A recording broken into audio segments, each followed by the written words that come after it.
Subscribe to the channel so you don't miss the next stories. There are many more dark, real, and unsettling narratives waiting for you. Now, I want to know, where are you watching or reading this story from? Write your country or city in the comments. Your presence is part of this space, and each place carries its own stories. Turn on notifications. Share with those who enjoy mysteries that linger in the mind. Because some stories don't end when the narrative ends. The Winchester mansion stood atop the hill like a mistake that time refused to correct. No photograph could capture the unease it provoked in person. It wasn't just large or old, it was incoherent. Windows that opened onto walls, staircases that ended at the ceiling, narrow corridors that led to sealed doors. Everything there seemed the result of decisions made under pressure, fear, or guilt. For most, it was merely an architectural eccentricity. For Daniel Harper, it was work. Daniel didn't believe in ghosts. He was a structural engineer, specializing in appraisals of condemned historic buildings. His job was simple: identify risks, prepare technical reports, and let investors know exactly how much it would cost to keep standing what time insisted on bringing down. He dealt with cracks, unstable foundations, and rotting wood, not legends. The contrast between him and the mansion was immediate. Daniel was methodical, silent, guided by data. The mansion, on the other hand, seemed to defy any measurable logic. Each extension made over decades had been built without a plan, without clear structural coherence. Yet it remained standing, as if something beyond engineering held it up. The contract came from a San Jose real estate consortium interested in transforming the site into a major tourist attraction. Daniel's report would determine whether restoration was feasible or if parts of the structure would need to be demolished. There was financial pressure, tight deadlines, and a clear requirement: nothing that fueled local folklore. The report needed to be technical, objective, and free of speculation. Right from the first inspection, something stood out from the common pattern of old houses. It wasn't the creaking of the wood or the smell of mold. He knew that well. It was the way the spaces seemed to react to human presence. Doors that had been open in the morning were closed by the afternoon. Drafts appeared in windowless hallways. Small structural shifts appeared from one day to the next, as if the house were adjusting itself. Daniel documented everything without telling anyone. Each anomaly received a rational explanation on paper, however flimsy. Thermal expansion, foundation displacement, previous measurement error. To admit doubt would compromise the work, and worse, fuel stories he despised. The antagonism didn't present itself in human form. There was no clear villain, no one against whom Daniel could direct his resistance. The conflict arose from the mansion itself and its silent history. Sarah Winchester, heiress to the fortune of the weapons that bore the family name, had spent decades building without stopping. It was said to appease the spirits of those killed by Winchester weapons. Officially, there was no proof. Only records of continuous construction, receipts, blueprints altered hundreds of times. Daniel wasn't thinking about spirits. He was thinking about guilt transformed into concrete and wood. The first clear sign that this assessment would not be ordinary came when he decided to map a wing closed to the public. A narrow corridor, ignored in official tours, led to a set of rooms with no apparent function. By marking the reference points on the tablet, Daniel realized that some walls were not on any existing floor plan, not even the most recent versions. He moved forward, marking, measuring, touching the surfaces. At a certain point, the ground yielded slightly under his weight, but not like old wood usually does. It was a subtle, almost deliberate adjustment, as if the structure were redistributing the load at the exact moment he stepped on it. Daniel stepped back, took a deep breath, and repeated the movement. Nothing happened. The recording remained there, isolated, without a clear explanation. That night, while reviewing the data in the rented room near the mansion, he realized that some measurements didn't match up. Internal distances were greater than the external perimeter allowed. Angles were impossible. It wasn't an equipment error. He had checked 3 times. For the first time since accepting the job, Daniel closed his laptop without finishing the day's report. Not out of fear, but because of an unsettling doubt. If that house was merely the result of the irrational decisions of a tormented woman, why did it still seem so active? He didn't ask the question aloud. He simply returned the next day, determined to find the technical glitch that would explain everything. The mansion awaited him in silence. Daniel Harper's routine began to mold itself to the irregular rhythm of the Winchester mansion. He always arrived early, before the first visitors, when the place was still closed to the public, and the staff were limited to opening gates and checking predefined trails. It was during this interval that the house seemed least staged, without artificial lights, without rehearsed narratives, just the raw structure creaking under its own weight. The surrounding scenery reinforced the isolation. The mansion was surrounded by modern neighborhoods, wide avenues, and shopping centers typical of California. But within its boundaries, time seemed displaced. The ancient trees cast dense shadows, and the wind carried a constant sound, like a continuous whisper passing through invisible cracks. No birds landed there for long. The tour guides commented on this lightly, but avoided going into detail. Among the few permanent employees, Daniel began to cross paths with Evelyn Brooks, the historian responsible for the property's archives. Unlike the guides, she didn't romanticize the mansion or reinforce legends to impress visitors. Her job was to organize documents, old blueprints, and construction records. The contrast between them was clear. Daniel analyzed the physical present of the house. Evelyn, its documentary past. The interactions between the two were straightforward. Daniel requested blueprints, renovation receipts, specific dates. Evelyn handed over the material without further comment, but observed with growing attention his interest in poorly documented areas. Gradually, she began to separate documents that were rarely consulted, incomplete blueprints, handwritten notes, material requests made at unusual hours. These records revealed a disturbing pattern. The works were not random. Although chaotic at first glance, they followed cycles. Certain wings were altered repeatedly, as if adjustments were being made in response to something that was never resolved. Walls were erected and torn down in short intervals. Doors were installed and sealed weeks later. None of this was explained in the official records. Daniel absorbed this information without commenting on its implications. To him, it indicated Sarah Winchester's emotional instability, aggravated by grief and the guilt associated with the family fortune. A wealthy, isolated woman, building to occupy herself. This explanation still seemed sufficient to him, although it was beginning to require effort to sustain it. Gradually, other characters entered the story's dynamic. Marcus Reed, the current maintenance manager, knew the mansion like few others. He avoided certain areas without needing to be instructed. Whenever Daniel mentioned wings outside the tourist circuit, Marcus would respond with silence or change the subject. There was no explicit fear in his behavior, but a caution acquired over time, like someone who learns to respect unwritten boundaries. These reactions were not the result of overt superstition. In the United States, especially in California, skepticism coexisted with an appreciation for historical heritage. The mansion was seen more as a cultural curiosity than as a haunted place. Still, there was an invisible line that no one seemed willing to cross, except Daniel, driven by the professional logic of mapping everything. The antagonism became clearer as the environment influenced practical decisions. Certain measurements required constant rework. Electronic equipment malfunctioned only in specific areas, not dramatically, but enough to delay the work. Each delay increased the pressure from the real estate consortium, which demanded results and questioned additional costs. Daniel began to realize that the house was not merely a passive object of study. It shaped behaviors.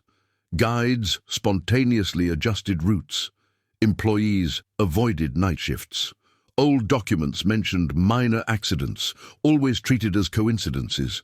Falls on staircases not shown on blueprints, disorientation in short corridors, panic attacks with no apparent cause. None of this pointed directly to anything supernatural. The unease stemmed precisely from the absence of a concrete event that could be isolated and explained. It was an accumulation of small inconsistencies, all plausible on their own, but strange when viewed together. American history itself seeped into the background. The Winchester fortune had been built during a period of violent expansion, wars, and forced colonization, weapons that fueled internal and external conflicts. This historical weight didn't appear in tourist reports, but it did emerge in private letters and financial records archived by Evelyn, documents that revealed Sarah's awareness of the origin of that money.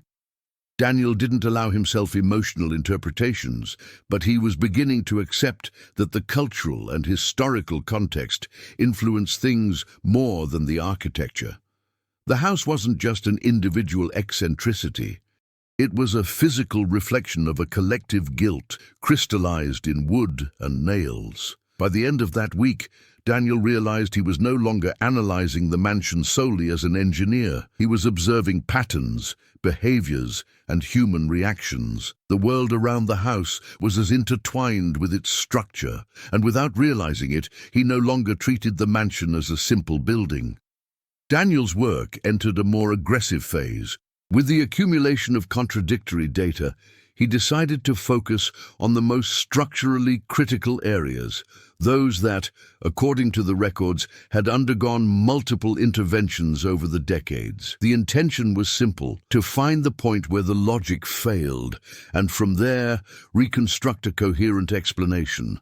He began working alone for longer periods, refusing the presence of guides or the maintenance team. The decision was not well received by the consortium, but Daniel justified it as a technical necessity. The less human interference, the more accurate the measurements would be.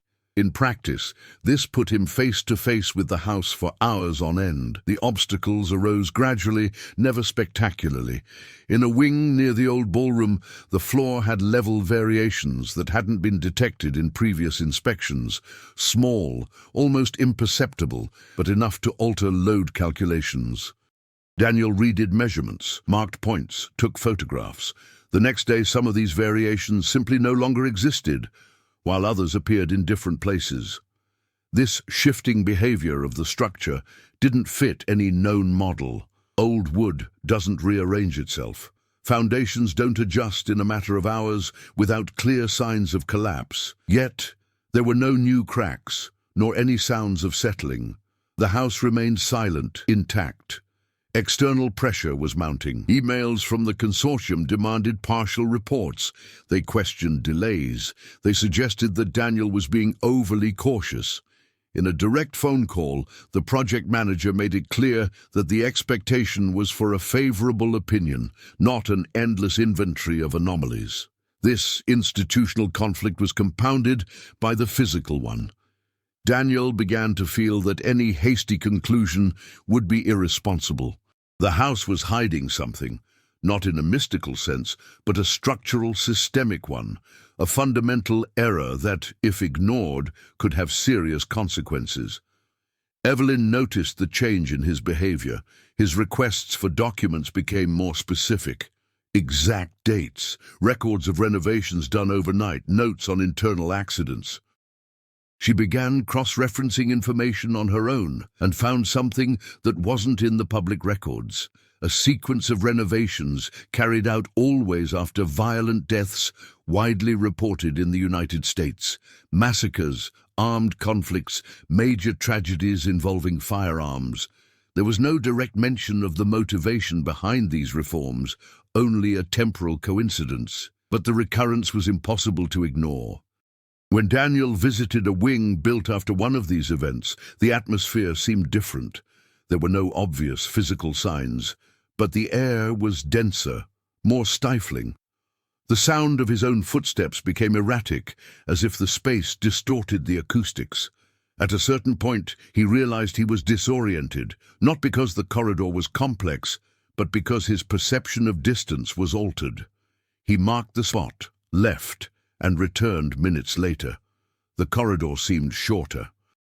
Measurements confirmed it, a small but real difference. No recent work had been done there. The conflict took a new turn when Marcus Reed openly refused to accompany him to that area. He offered no technical justifications. He simply said that it wasn't worth messing with there. For the first time, Daniel confronted someone about the evasive behavior. Marcus responded with a short, non-dramatic phrase. Some parts of the house don't like being measured. Indeed, the statement was unsettling precisely because of its simplicity. It didn't sound like a supernatural belief, but rather an empirical observation based on experience. Daniel continued. Each new inspection revealed a subtle pattern of resistance. Doors jammed only after he had passed through them. Stairs seemed to alter the minimum incline necessary to cause imbalance. Nothing that could be isolated as sabotage or a serious failure, just enough to generate errors, delays, doubts. The secondary characters amplified the conflict without diverting it. Evelyn, now more involved, began to question whether the mansion's function had always been less residential and more reactive, a building that responded to the outside world. Marcus, in turn, began to limit Daniel's access under the pretext of security, creating direct tension between them. By the end of that phase, Daniel realized he was no longer just investigating an unstable building. He was confronting a system that was reorganizing itself to avoid complete comprehension. There was no visible enemy, but there was resistance. Active, persistent. And the further he advanced, the more the house seemed to adjust itself to stop him. Daniel's investigation began to generate side effects that went beyond the structural report. Small decisions he made began to directly impact the routine of the mansion and the people who depended on it. The real estate consortium temporarily reduced the flow of visitors in some wings, citing preventive maintenance. The drop in ticket sales created tension between the administration and the employees, especially the tour guides, who began to see Daniel as an economic risk. This pressure created a silent yet constant subplot. The real possibility that the project would be halted not due to technical flaws, but because of financial interests. If the report indicated serious instability, parts of the mansion would be closed or demolished, affecting jobs and the historical image of the site. Daniel was aware of this, but refused to soften the conclusions to please investors. Meanwhile, Evelyn deepened her own investigation. Without immediately informing Daniel, she began reviewing Sarah Winchester's personal correspondence that had never been shown to the public. These were not mystical letters or explicit confessions, but practical, almost bureaucratic notes about alterations to the house made in response to external events. Sarah never named these events, but she recorded dates, times, and costs with obsessive precision. This documentary subplot revealed a woman less unstable than the popular narrative suggested. Sarah seemed aware of the symbolic impact of her actions. She didn't write as someone fleeing from ghosts, but as someone trying to contain something that manifested itself indirectly.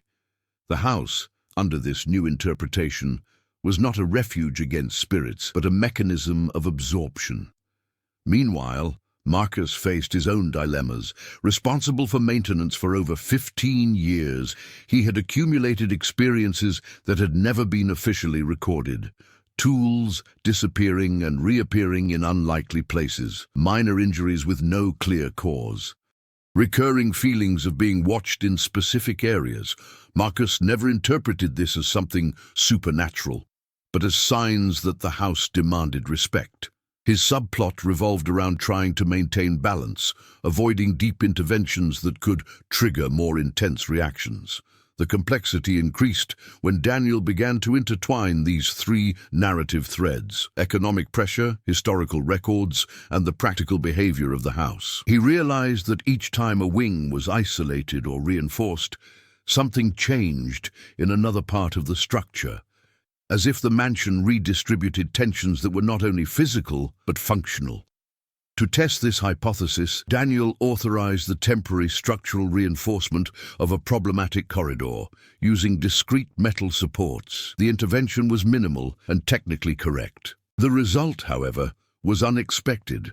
In the following hours, sensors installed in a distant wing began to register abnormal variations in pressure and displacement. The technical subplot transformed into an ethical dilemma. If the house reacted to interventions, any attempt to correct one problem could create another.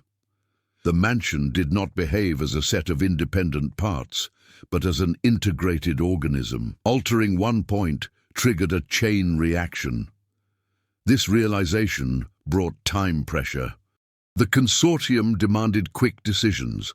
The budget didn't allow for prolonged testing. Daniel had weeks, not months, to complete something that seemed to require a deep understanding of the house's behavior over decades.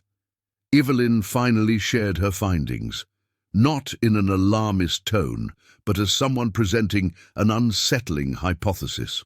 Sarah's renovations coincided not only with violent events, but with periods of intense media coverage about guns and deaths. The house seemed to grow in response to the collective exposure to violence, not to the dead themselves, but to public awareness of them. This revelation connected past and present. The recent increase in small structural shifts coincided with new, widely publicized episodes of armed violence. The house was active again. The subplots converged into a unique complexity. The Winchester mansion was affected not only by what happened within its walls, but also by what occurred outside them, in the real world. It reacted to the American social context, laden with historical guilt, the normalization of violence, and collective denial. Daniel realized he wasn't just dealing with a difficult building, but with a system that absorbed cultural tensions and converted them into unstable architecture. Solving this would require more than just calculations, and time was running out. The event that definitively changed the course of the investigation was not a collapse, nor a visible accident. It was an administrative silence. Daniel received a short email from the consortium informing him that the contract would be terminated early. The final report was to be delivered within 48 hours, based on the material already collected. No further inspections would be authorized. The justification was economic, but the subtext was clear. There was a fear that deeper conclusions would jeopardize the project. For Daniel, this represented more than professional pressure. It was an explicit attempt to end an investigation before it reached something irreversible. He decided to ignore the order. That night, Daniel returned to the mansion outside of permitted hours, using a secondary entrance that Marcus had once mentioned, more as a warning than an invitation. There was no interior lighting beyond the emergency lights. The house, without visitors, without staff, seemed larger. The hallways absorbed the sound of footsteps, creating a feeling of constant movement. The chosen spot was not random. Daniel went to the wing built shortly after one of the most intense periods of gun violence recorded in Evelyn's files. A set of narrow rooms connected by staircases that led nowhere. There, the sensors had registered the largest recent variations. As he progressed, something became evident. The house wasn't physically resisting, but guiding him. Doors didn't close, they simply remained open in his path. Corridors that had previously seemed confusing now aligned with an unsettling clarity, leading him deeper. The turning point came when Daniel arrived at a space that wasn't mentioned in any records. A large hall, hidden between walls that, according to the blueprints, should have been solid. The ceiling was low, supported by reinforced beams from different eras, as if that place had been constantly adapted to support something specific. In the center of the hall, the floor displayed a series of almost imperceptible circular markings, the result of successive reinforcements. There were no symbols, inscriptions, or any mystical element, just engineering, layers upon layers of containment. Daniel understood at that moment. Sarah Winchester wasn't building to escape. She was building to accommodate. The next revelation came with even greater impact. Sensors that Daniel was carrying began to register simultaneous variations in several wings of the house, not in response to noises or movements, but to his mere presence in that central space. The house reacted like a closed system being compressed at its core. He tried to leave, but realized the path had changed, not in a supernatural way, but functionally. Doors that had been open were now closed, not locked, just structurally displaced enough to block the passage. The house was reorganizing itself. The antagonism materialized, not as an entity, but as a function. The mansion operated to maintain the balance that Sarah had designed. Any attempt at total understanding represented a risk of releasing that which was being contained, not individual spirits, but the physical manifestation of the collective guilt associated with violence. Daniel didn't panic. His reaction was technical. He began turning off sensors, reducing stimuli, minimizing interference. The more he backed away in terms of action, the more the house seemed to relax its restraints.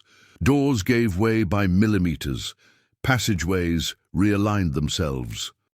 He left the mansion shortly before dawn, exhausted, but with an irreversible certainty. If the report concluded in the traditional way, recommending extensive renovations or demolitions, the entire system could collapse.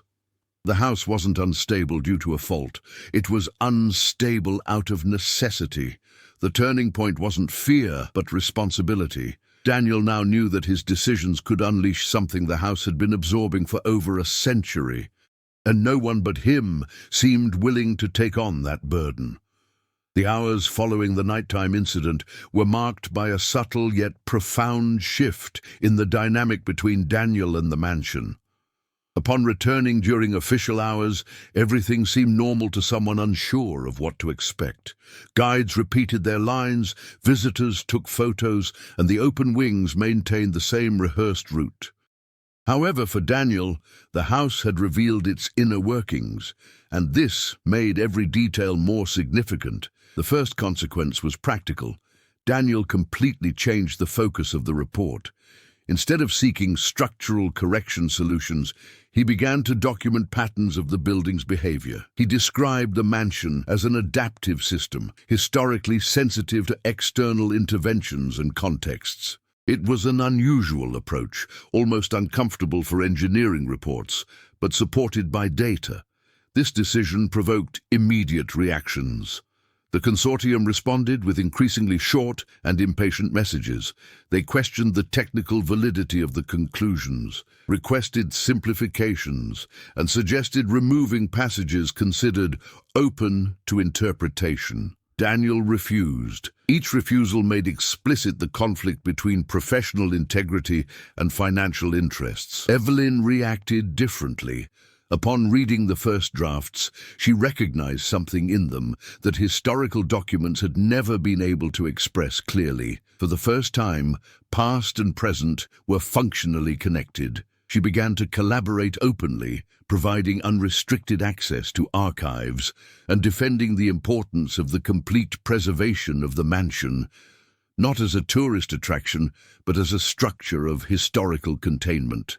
Marcus, for his part, reacted with restrained relief. Without Daniel mentioning the nighttime incident, Marcus perceived the change in attitude. The new approach validated years of intuitive decisions he had made to avoid deep interventions. For the first time, his caution ceased to seem like irrational resistance and began to be recognized as strategic maintenance. The consequences also manifested physically in the house. Sensors indicated a gradual reduction in the most aggressive variations. not because the mansion was calming down, but because the interference had ceased. The house responded less when it was no longer under pressure. This reaction reinforced the perception that the structure functioned in a delicate equilibrium. Any attempt to impose external logic resulted in resistance. When respected, it stabilized. However, the heaviest consequence was internal. Daniel began to bear the weight of the approaching decision. A technical report, even one written with caution, would have a real impact. It would recommend against deep intervention, maintaining the irregular state of the building, and rejecting aggressive modernization projects. This meant significant financial losses and probable institutional rejection. He also began to notice changes in his own behavior. He became more attentive to context, less inclined to impose quick fixes. The house had forced him to recognize limits, not just structural ones, but ethical ones. Not everything that can be fixed should be. The antagonism, now clear, did not come from the mansion, but from the outside world that demanded efficiency, profit, and simplification. The house merely reacted to these pressures, absorbing what society preferred not to confront directly. As the deadline approached, Daniel realized that his decision would not end the conflict. It would only shift its consequences. If the report was ignored, interventions would occur anyway. If it was accepted, the mansion would remain an inconvenient monument to a history that the United States still avoided fully confronting. The house remained silent, not out of passivity, but because it was waiting. And Daniel knew that the next step would require more than just technical analysis. Daniel's transformation didn't happen abruptly. There wasn't a dramatic moment of enlightenment or an impulsive decision. The growth came from the need to act within a system that no longer allowed neutrality. He came to understand that continuing to feign absolute objectivity was, in itself, a choice with consequences. The new challenge arose when the consortium requested a final in-person meeting with legal and technical representatives. The goal was to align expectations before the official delivery of the report. Daniel understood the subtext. They wanted to shape the conclusion before it became definitive. Instead of backing down, he prepared himself. He reviewed data, organized comparative measurements, cross-referenced historical records with structural variations. But most importantly, he adjusted his approach. He stopped trying to convince people through isolated anomalies and began presenting the mansion as a coherent historical system whose instability was functional.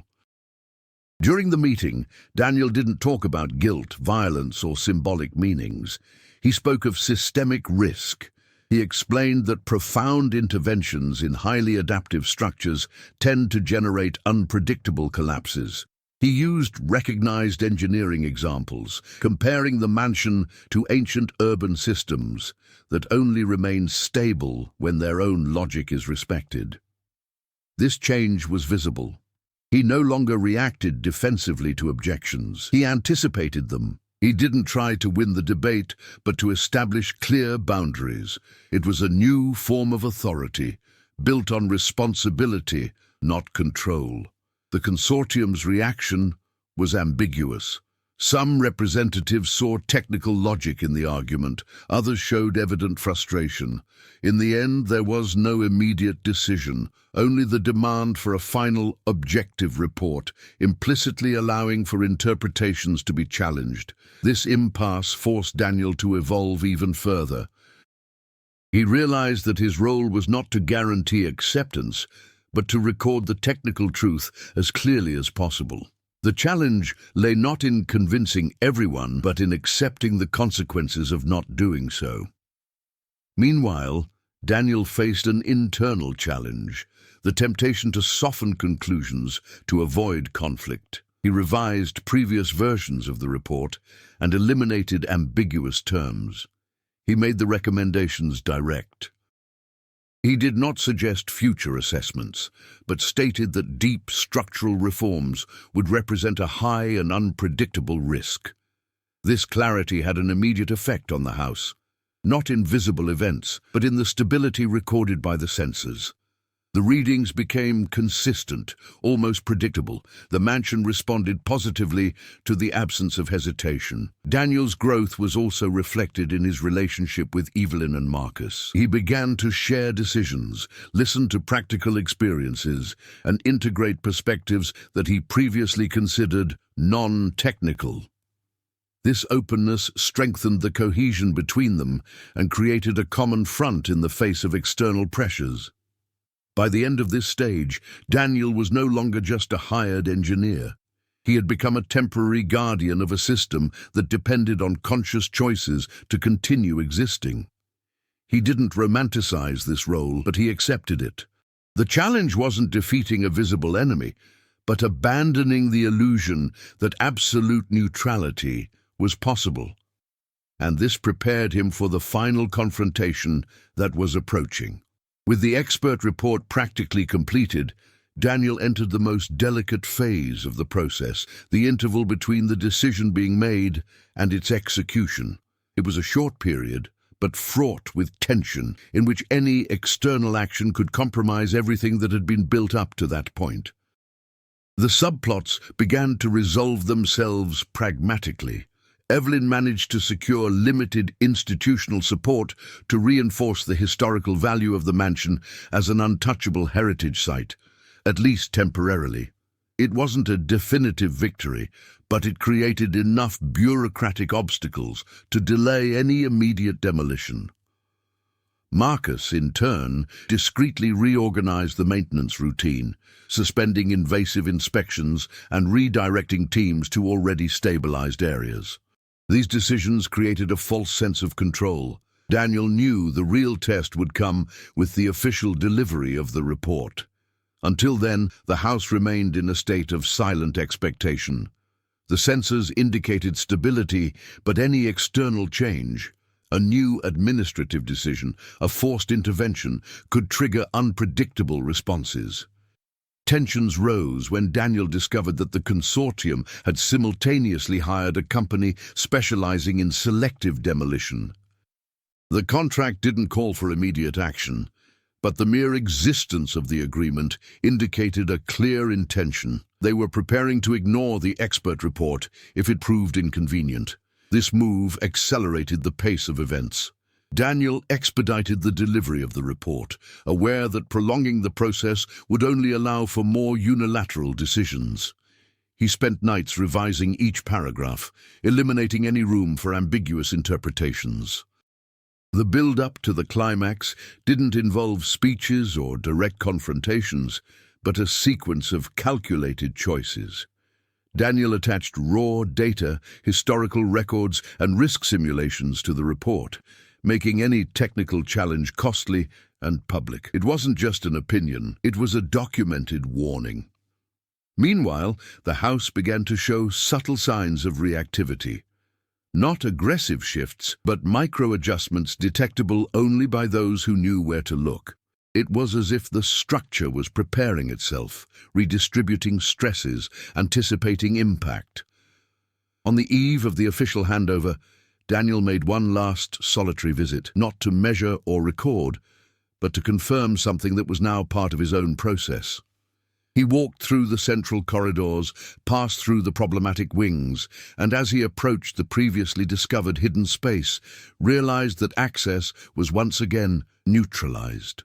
The house neither invited nor repelled. It simply maintained its balance. This moment solidified Daniel's certainty. The climax would not be a physical collapse, but a confrontation between human decision and historical system. The house would react not to fear or curiosity, but to the final choice. Everything was ready.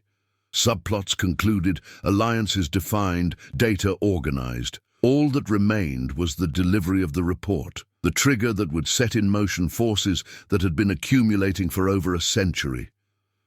The next step would allow no turning back. The report was delivered in a glass-walled meeting room far from the mansion, surrounded by modern buildings and constant traffic. The contrast was symbolic. There, decisions were made quickly, based on numbers and projections. Daniel knew that this environment was not prepared to deal with systems that did not obey the traditional logic of cost-benefit analysis. He presented the report without dramatization, data, graphs, historical correlations. The mansion was described as a highly sensitive adaptive structure whose behavior indicated extreme risk in the face of profound interventions. The final recommendation was clear: complete preservation, minimal maintenance, and formal recognition of the house as unstable yet functional heritage. The silence that followed was dense. There were no immediate questions, only exchanged glances. Daniel realized that the climax would not come from a verbal confrontation, but from the decision that had already been made even before the meeting. Hours later, the answer came indirectly. An internal memo leaked to the local press, describing the report as excessively conservative and announcing independent studies for structural optimization. It was confirmation that the consortium would move forward, albeit cautiously. The real climax occurred that same night. Without public announcement, engineering teams accessed the mansion to conduct preliminary invasive tests in a critical wing, the same one Daniel had identified as part of the containment core. It wasn't demolition, but deep structural drilling, enough to evaluate possibilities. The response from the house was immediate. Remaining sensors recorded abrupt variations at multiple points. Doors became misaligned, not violently, but with functional precision. Staircases shifted by micro-angles. Corridors redistributed tensions. There were no screams or panic, only growing disorientation among the technicians. One of the newly installed metal supports failed. It didn't collapse, but it shifted enough to trap a team in a narrow compartment. The space began to slowly compress, forcing an emergency evacuation. There were no deaths, but there were injuries. The incident was officially classified as an unforeseen structural failure. Daniel arrived at the scene after the teams had already been evacuated. The house was in a state of maximum adjustment. Every step resulted in minimal changes to the environment, as if the structure were compensating for internal damage. It was there that Daniel's final transformation became visible. He didn't try to intervene or confront anyone. He walked to the point closest to the containment core and ordered the immediate suspension of any action. He used his technical authority, backed by the report now validated by events. This time, he was heard. The turnaround wasn't the manifestation of something supernatural, but the empirical confirmation of what had been ignored. The house didn't need to be activated. It had always been active. The mistake was testing it. As the intervention ceased, the mansion began to stabilize, slowly, deliberately. The system was regaining its equilibrium. The climax ended without explosions or spectacular collapses, but with something harder to ignore: evidence. And that changed everything. The incident at the mansion had immediate and silent repercussions. Officially, it was treated as an isolated technical problem, resolved by suspending invasive tests. Unofficially, it completely altered the relationship between the consortium, the historical preservation bodies, and the professionals involved. No company wanted to assume responsibility for any further extensive interventions after the incident. Daniel's report, previously questioned, began to circulate internally as a reference.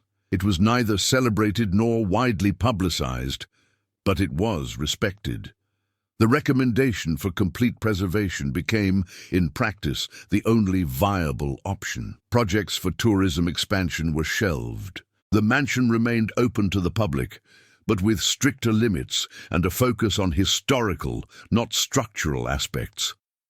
For Daniel, the consequences were long-lasting. He didn't receive new contracts from the consortium, but he began to be consulted by academic institutions and heritage bodies interested in complex architectural systems.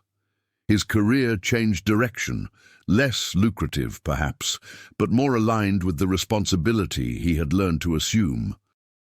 Evelyn gained formal recognition for her work in document preservation. The archives, which previously seemed like disconnected fragments, came to be seen as records of a coherent project over time. Sarah Winchester ceased to be portrayed merely as an eccentric widow, and came to be understood as someone who reacted, with the resources available to her, to a problem that transcended her own life. Marcus remained in the mansion. His role had been redefined, now recognized as essential for maintaining structural balance. What he had always done intuitively was now treated as strategic practice. He continued to avoid certain areas, not out of fear, but out of functional respect. The house, in turn, stabilized within its own parameters. It didn't become safe in the conventional sense, nor did it need to be. It was still uneven, illogical, uncomfortable, but it maintained the balance it had been designed to sustain. In the long run, the Winchester mansion assumed a more unsettling and honest role in the American cultural narrative, not as a horror attraction, but as a physical monument to the collective inability to fully deal with the violence it produces. A building that didn't hide contradictions, it merely contained them. Daniel finally understood that not every problem requires a solution. Some require containment, recognition, and clear boundaries. And the mansion would remain there, fulfilling exactly that function. Years later, the Winchester mansion remained standing, unchanged in its essence. No new wings had been built, no old ones removed. Periodic reports indicated stability within expected parameters, as if the house had found a resting point. Daniel rarely returned to the site, but he monitored things from a distance. On rare occasions, he was consulted before any important decision, not to authorize changes, but to ensure that none were necessary. On specific nights, following events of great national importance, sensors registered almost imperceptible micro-adjustments. Nothing alarming, just the house responding as it always had. The mansion didn't require constant attention. It just didn't need to be forgotten. The Winchester mansion continues to exist, not only as an architectural curiosity, but as an uncomfortable mirror of collective choices. This story invites you to reflect on how many structures, physical or symbolic, have been created to contain problems we prefer not to confront directly. If this narrative has stirred unease, please share your thoughts. What do you believe the house truly represents? A monument to guilt, denial, or the human attempt at control? Share this story, discuss its layers, and take the debate further. Some structures only stand as long as someone is willing to question what they support.